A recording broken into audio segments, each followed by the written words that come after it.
j'avais eu l'occasion d'intervenir sur ce roman dans un débat précédent. Je voulais écouter aussi les autres. Mais bon, je peux quand même revenir sur certaines choses. D'abord, défoulaniser le roman. Ah oui, c'est vrai quand même. Parce que je pense que ce n'est pas faire un bon procès au roman que de l'ancrer toujours dans cet environnement ethnique ou communautaire, parce que le roman va au-delà. Il va au-delà dans ce sens, par exemple, la thématique du djihadisme, du djihad, de l'extrémisme religieux qui est développé, c'est un terme, par exemple, d'une grande valeur intertextuelle dans l'entourage, c'est-à-dire aux frontières de la Mauritanie. Déjà, en plus du roman de Mamadou, dans la littérature mauritanienne, son ami Bérouk a aussi abordé cette question dans son roman intitulé Je suis seul. Et comme j'ai l'habitude de le faire, c'est le comparatisme qui m'intéresse. Et quand on regarde tous les pays qui entourent la Mauritanie, il y a au moins dans chaque pays un auteur qui a abordé cette question de djihadisme dans la littérature. Au Maroc, on a le roman de Mahi Bilibine intitulé Les étoiles de Sidi Moumen.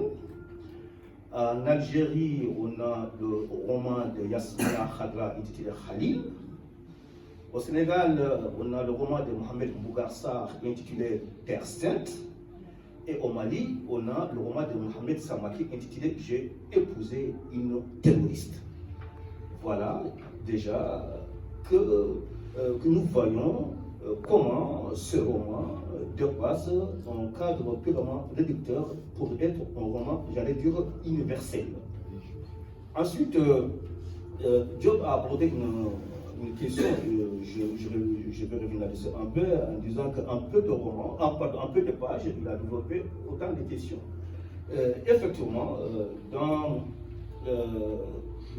la lecture que j'avais faite du roman, j'ai dit que c'est un roman dialogique, un roman où on peut dire non seulement, ça a été abordé par Moussa, l'actualité politique de la Mauritanie, quand bien même nous sommes en face d'un pays fictif avec des personnages fictifs, il n'y a pratiquement pas d'indices qui peuvent nous tromper de quoi il s'agit. Il suffit tout simplement de connaître un peu l'histoire, l'actualité politique de la Mauritanie pour comprendre de quel régime il s'agit. Mais c'est aussi un roman sociologique qui nous apprend, par exemple, vous l'avez dit, vous avez bien insisté sur cette cosmogonie Peul, c'est un roman de cohabitation, mais cette fois-ci de cohabitation pacifique, à plus d'un titre. Il prend carrément le contre-pied de son premier roman, dont le titre est La résistance pacifique.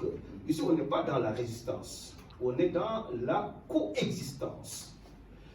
D'abord entre le Peul et le Sérère, mais aussi entre cette famille arabe qui va accueillir, n'est-ce pas, ces jeunes égarés, en faisant référence, par exemple aux sept comment dirais-je, 7 nuits, c'est pas moi, 7 mois, 7 semaines du mythe soniquet.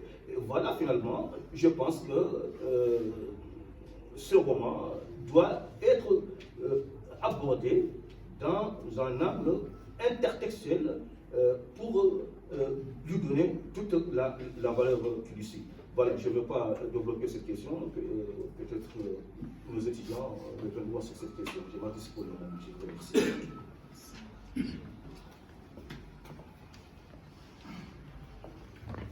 remercie.